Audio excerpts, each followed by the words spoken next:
मतचोरीचा आरोप केलेला आहे. बच्चू कडूने देखील मतचोरीचा आरोप केलेला आहे. निवडणुकीच्या आधी काही लोक मला भेटले आणि 10,000 नावं काढून देतो अशा प्रकारची भूमिका मांडली. अरे बाबांनो, ज्या लोकांना अशी लोक भेटली तेव्हा तुम्ही पोलिसात सांगायला पाहिजे ना.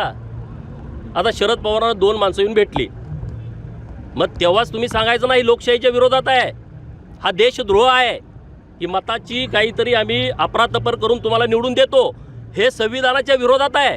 शरद पवारांसारखा ज्येष्ठ नेता, त्यांच्याकडे अशी 2 लोक येत आहेत की तुम्हाला 160 आम्ही आमदार निवडून आणून देतो. तुम्ही तात्काळ तिथूनच त्यांना बसून पोलिसांना फोन करायला पाहिजे होता, त्यांना पोलिसांच्या ताब्यात द्यायला पाहिजे होतं. पण त्यांनी काय केलं, त्यांनी त्यांची आयडिया त्यांना बहुतेक आवडली असेल म्हणून त्यांनी राहुल गांधींच्याकडे पाठवलं. हा गुन्हा आहे ना.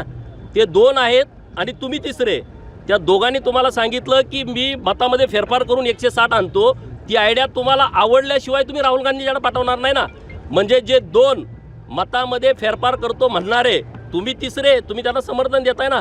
राहुल गांधीकडे पाठवलं, मग तुम्हाला ते आयडिया पटली नाही पटली, तेव्हाच तुम्ही जेव्हा लोकसभेची विधानसभेची निवडणूक होते, विधानसभेची निवडणूक नोव्हेंबर महिन्यामध्ये झाली आहे, आज ऑगस्ट महिना सुरू आहे आणि तुम्हाला आमच्याकडे 2 लोक आले होते. हे काय आहे, कसला प्रकार आहे? अशा लोकांच्यावरती गुन्हा दाखल करायला पाहिजे. ते 2 कोण आहेत?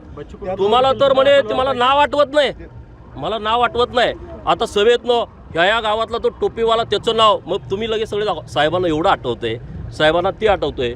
मी त्या गावात त्यांच्या घरी जेवलो 40 वर्ष. हे साहेबांची स्मरणशक्ती काय खतरनाक आहे.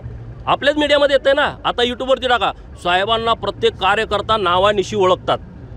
कधी 40 वर्षापूर्वीचा 50. मग आता साहेबाला 2 माणसं सरकार तुमचं आणून देतो म्हणणारी लोक कोण आठवत नसतील का? पण बच्चू कडून तो अरे कुणी जरी आरोप केला करायला पाहिजे ना. ह्या प्रकरणामध्ये माझी भूमिका आहे. माझ्याकडे समजा 9 महिन्यापूर्वी 2 माणसं आली आणि म्हटले मताची फेरफार करतो आणि मी जर तक्रार नाही दिली, मी पण गुन्हेगार आहे ना.